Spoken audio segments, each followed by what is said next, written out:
मित्रांनो, तुम्हाला माहिती आहे का की गुजरात राज्यातील बोरसाड तालुक्यातील दावोल या गावापासून ते पेटलाड तालुक्यातील पंडोली या गावापर्यंतच्या 31 किलोमीटरच्या अंतरामधील गावांमध्ये 10 बायो सी एन जी संयंत्रे किंवा प्लॅन्ट उभे राहत आहेत, जेणेकरून 10 metric ton bio C N G fuel इंधन तिथून तयार होणार आहे आणि 10 metric ton bio C N G fuel तयार झाल्यानंतर ते किती असेल याची कल्पना तुम्ही करू शकता. तर दिवसाला 521 व्यावसायिक सिलेंडर भरले जातील इतपत गॅस आणि 715 घरगुती वापराचे सिलेंडर स्वयंपाकाच्या गॅसने भरले जातील. एवढ्या प्रचंड प्रमाणात म्हणजेच 10 metric ton bio C N G दर दिवसाला तयार होणार आहेत. अशा प्रकारचं एक मोठं काम या दोन गावांच्या दरम्यानमधील 31 किलोमीटरच्या अंतरामधील जी गावं आहेत किंवा ज्या वाड्या वस्त्या आहेत त्या सगळ्यांनी मिळून करायचं ठरवलं आणि ते येत्या काही दिवसात म्हणजे एप्रिल मे 2026 या कालावधीमध्ये ते पूर्ण क्षमतेने कार्यान्वित होणार आहे. म्हणजेच अमेरिका आणि इस्रायल यांनी मिळून इराणवर जे आक्रमण केलं आणि त्यामुळे खनिज तेल असेल, त्याच्यानंतर इंधन असेल, त्याच्यानंतर आपलं घरगुती वापराचा गॅस, स्वयंपाकाचा गॅस असेल, या सगळ्यांच्या पुरवठ्याच्या साखळीमध्ये भारताने तयारी केल्यामुळे फार काही फरक पडलेला नाही. परंतु असे जर उपाय आपण केले गावोगावी वाड्या वस्त्यांवर, जिथे मिथेन गॅस तयार होईल, अशा प्रकारचे bio C N G fuel तयार होईल, तर आपलं घरगुती स्वयंपाकाच्या गॅससाठीचं सिलेंडरवर अवलंबून राहणं हे कमी होईल. आता ह्या सगळ्यांनी मिळून काय केलं, तर ह्या सगळ्यांनी मिळून आपलं जे गावोगावी गोट्या आहेत, गाई, गुरं, बैल किंवा म्हशी, रेडे, शेळ्या, मेंढ्या यांचं जे शेण आहे ते शेण गोळा केलं. त्याच्यानंतर टाकाऊ जे अन्नपदार्थ आहेत, उष्ट खरकट आहे, ते गोळा केलं आणि शेतातील जो काडी कचरा किंवा शेतातील जे तण आहे, गवत आहे, त्या सगळ्यांना मिळून त्यांनी प्लॅन्ट उभा केला आणि ते कुजवण्याची प्रक्रिया सुरू केली. आणि या कुजवण्याच्या प्रक्रियेमधून जो गॅस निर्माण झाला त्या गॅसला हे bio C N G fuel तयार झालं. आता ह्या सगळ्या प्रक्रियेमधून काय झालं, आता तुम्ही विचार करा की जो बायो सी एन जी जे 10 प्लॅन्ट आहेत ते दिवसाला 10 मेट्रिक टनाचं बायो सी एन जी इंधन देत असतील, ज्याच्यामधून प्रचंड प्रमाणात आपण सिलेंडर भरू शकतो. म्हणजे मी सुरुवातीला सांगितलं की 715 घरगुती स्वयंपाकाच्या साठी लागणारे सिलेंडर आणि 521 हे व्यावसायिक सिलेंडर, एवढ्या प्रमाणात हा गॅस निर्माण होतो. तर प्रत्येकाला घरगुती वापराला एवढा गॅस लागत नाही. मग हा गॅस कुणाला देता येईल, तर हा गॅस आपण शाळांना देऊ शकतो, जेणेकरून शाळांची जी खिचडी आहे ती खिचडी तयार करण्यासाठी, वसतिगृह आहेत त्या वसतिगृहातील मुलांना, मुलींना सकाळचा चहा नाश्ता असेल, पाणी गरम करायचं असेल, दुपारचं जेवण असेल, रात्रीचं जेवण असेल, ह्याच्यासाठी स्वयंपाकासाठी गॅस लागतो, त्यांना पुरवठा करता येईल. मंदिरांमध्ये जो प्रसाद तयार होतो किंवा महाप्रसाद असतो, दुपारचं जेवण असतं, रात्रीचं जेवण असतं, त्यांनासुद्धा ते अन्न तयार करण्यासाठी, शिजवण्यासाठी हा bio C N G gas उपयोगी ठरत आहे. त्याच्यानंतर हॉटेल्स आहेत, जे हॉटेल्स आपल्या जे पॅसेंजर लोक येतात, हॉटेलमध्ये जे खाद्यपदार्थ खाण्यासाठी येतात, त्यांच्यासाठी सुद्धा सिलेंडर लागतो, त्यांना हे bio C N G fuel पुरवठा करण्यात येतो. त्याच्यानंतर हायवे म्हणजे महामार्ग आहेत, तिथं जे खाण्याचे खाऊ गल्ले आहेत किंवा तिथं जे ढाबे आहेत, इतर हॉटेल्स आहेत, व्हेज नॉनव्हेज अशा प्रकारचं जेवण तिथं दिलं जातं.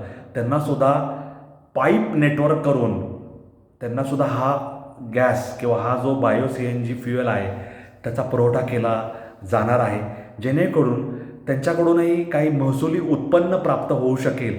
आणि हे सगळं पाईपचं नेटवर्क तयार करणे किंवा त्याचं रखरखाव, देखभाल, दुरुस्ती पाहणे, त्याच्या सुरक्षिततेची काळजी घेणे, कारण हे ज्वलनशील असं हे इंधन आहे.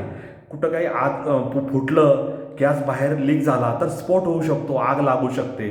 त्यामुळे सुरक्षिततेचे संपूर्ण अशी व्यवस्था करावी लागते. त्यामुळे इथून मिळणारं जे महसूल आहे ते गावांच्या विकासासाठी शौचालय असेल, पाणीपुरवठा असेल, शाळा असेल, रुग्णालय असेल याच्यासाठी कामी येईल आणि सुरक्षिततेसाठी सुद्धा कामी येणार आहे. आणि मी तुम्हाला सांगितलं की 10 ton of bio CNG fuel म्हणजे 10 टन हा बायो CNG फ्युएल दर दिवसाला तयार होणार आहे आणि तो सगळ्यांची गरज भागवणार आहे. आणि गरज भागूनही तो उरला तर तो इतर गावांना, इतर नगरपंचायती असतील, ग्रामपंचायती असतील त्यांनासुद्धा दिला जाऊ शकतो. किंवा सिलेंडर भरून तो त्याची विक्रीसुद्धा केली, रिफिल केलं तरी ते शक्य आहे. त्यामुळे ह्या सगळ्या गोष्टींना आपण प्रोत्साहन द्यायला हवं. घरगुती वापराचा जो सिलेंडर आहे, स्वयंपाकाचा गॅस, त्याच्यासाठी जो खर्च येतो त्याच्या केवळ 20% खर्चात हे बायो CNG फ्युएल त्या सगळ्या 31 किलोमीटरमधील वाड्या, वस्त्या, ग्रामपंचायती, लोकवस्तीला प्राप्त होऊ शकणार आहे. त्यामुळे ह्या प्रकल्पाचे जे विकसक आहेत संजय पटेल, ते चीफ एक्झिक्युटिव्ह ऑफिसर आहेत SP इको फ्युएल या संस्थेचे. त्यांनी ही जी इनोव्हेटिव्ह कन्सेप्ट आहे, low cost renewable energy solution आहे, त्याला प्रोत्साहन दिलेलं आहे. त्याच्यासाठी ते रात्रंदिवस काम करत आहेत. आणि त्यांनी ह्या संपूर्ण जो क्लस्टर आहे 31 किलोमीटर परिसरातला, तिथं त्यांनी रिफायनिंग, डिस्ट्रीब्युशन ह्याच्यासाठी ज्या पायाभूत सुविधा आहेत त्या सुविधा तयार करण्यासाठी त्यांनी कष्ट घेतलेले आहे. आणि ह्याच्यासाठी 60 कोटी रुपये ही मूलभूत गुंतवणूक करण्यात आली आहे. आता त्याच्यासाठी त्यांनी लोकवर्गणी काढली, गावांनी खर्च दिला किंवा लोकांनी काही सहभाग दिला, हे सगळं आपल्याला याचा अभ्यास करून ते समजून घ्यावं लागेल. परंतु ह्याच्यात जो गावांनी पुढाकार घेतलेला आहे आणि 100 गावांनी ह्याच्यात सहभाग दिलेला आहे. आणि ते कच्चा माल म्हणजे ज्याच्यामध्ये आम्ही सांगितलं की गाई म्हशींचं शेण असेल, उष्ट खरकट असेल किंवा शेतातील जे तण आहे, गवत आहे, वाळलेलं गवत आहे, पाला पाचोळा, या सगळ्या गोष्टी बायोमास म्हणून तिथे कुजवण्याच्या प्रक्रियेत कामी येणार आहे. आणि ह्याच्यामध्ये महिला आघाडी पुढे आहे, म्हणजे महिला आघाडीवर आहे असं म्हणायला काही हरकत नाही. आणि ह्या 100 गावातील महिलांनी चालवलेल्या फार्मर प्रोड्युसर ऑर्गनायझेशन माध्यमातून 500 मेट्रिक टन हे सगळं गाईचं शेण असेल, स्वयंपाकाचं उष्ट खरकटं असेल, त्याच्यानंतर कुक्कुटपालन केंद्रामधून मिळणारं जे कोंबड्यांचं वेस्ट असेल, कोंबड खत ज्याला आपण म्हणतो, त्याच्यानंतर ॲग्रिकल्चरल वेस्ट, बायोमास म्हणजे सांगितलं काडी, कचरा, शेतातील तण, वाळलेलं ओलं गवत, हे सगळं टाकून ही बायो CNG फ्युएल तयार करण्यात येणार आहे. आणि सगळ्यात महत्त्वाचं काय की ह्या 10 प्लॅन्टमधून बायो CNG फ्युएल मिळणार आहे. त्याच्यातून मी सांगितलं की किती सिलेंडर भरले जातील, व्यावसायिक किती, घरगुती वापराचे किती. ह्याच्या व्यतिरिक्त हे सगळा गॅस निर्मितीनंतर जे खत मिळणार आहे, ज्याला आपण प्रोसेस्ड स्लरी म्हणतो, त्या प्रोसेस स्लरी ही फॉस्फेट ह्याने समृद्ध असते. फॉस्फेट रिच फर्टिलायझर खत त्याच्यातून प्राप्त होणार आहे. आणि ते खत या 33 किलोमीटरमधील 100 गावातील शेती ही फुलवणार आहे, बहरणार आहे या खतामुळे.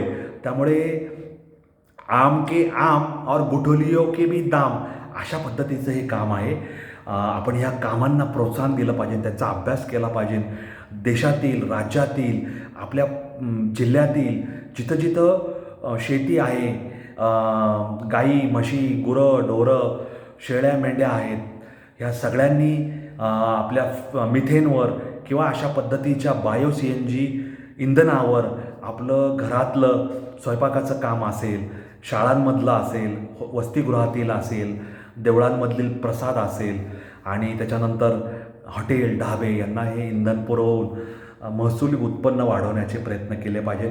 किमान घरं जरी याच्यातून आपल्या सिलेंडरपासून म्हणजे घरगुती वापराच्या सिलेंडरच्या पुरवठ्यातून मुक्त झाली आणि त्यांना जेव्हा शेगडी पेटवा तेव्हा गॅस उपलब्ध आहे अशा प्रकारचं जीवन त्यांचं तयार झालं तरी ते सोन्याहून पिवळं आहे असं मला वाटतं.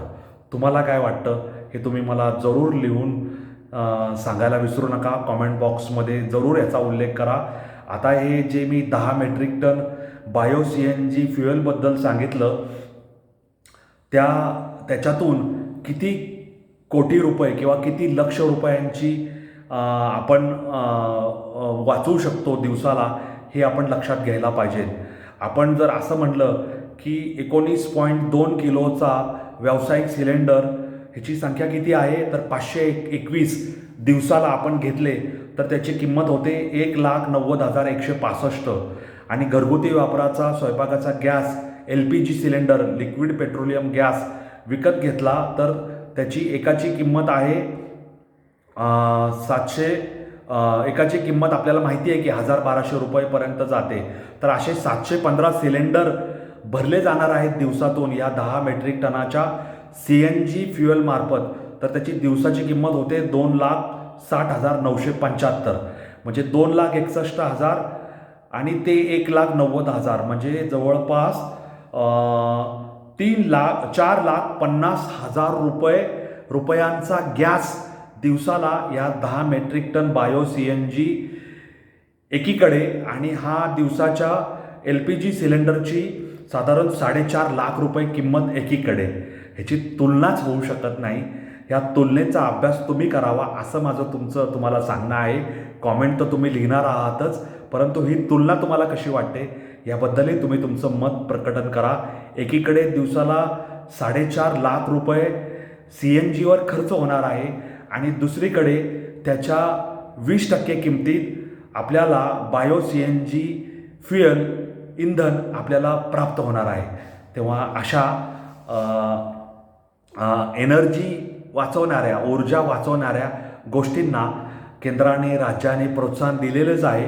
नागरिकांनी ग्रामस्थांनी सुद्धा प्रोत्साहन देऊन त्याचा विकास करायला हवा आणि त्याच्यापासून आपण जे व्यावसायिक सिलेंडर आहे त्याच्यापासून मुक्तता प्राप्त करायला हवी. ह्या नोटवर मी तुम्हा सगळ्यांची रजा घेतो. असेच वेगळ्या वाटेवरचे व्हिडिओ विषय ऐकण्यासाठी माझा व्हिडिओ जरूर पहा, ऐका आणि अशाच पद्धतीने माझ्याशी जोडलेले राहा. माझा हा YouTube चॅनल तुमच्या मित्रपरिवारामध्ये माझ्या व्हिडिओ चॅनलची लिंक कॉपी पेस्ट करा त्यांच्या व्हॉट्सअप अकाउंटला आणि त्यांना माझ्या चॅनलची लिंक द्या. त्यांनासुद्धा ही भेट चांगली वाटेल आणि ते तुम्हाला सांगतील की अशा व्हिडिओची अशा YouTube चॅनलची लिंक दिल्याबद्दल धन्यवाद. त्यांचं म्हणणंसुद्धा मला सांगायला विसरू नका.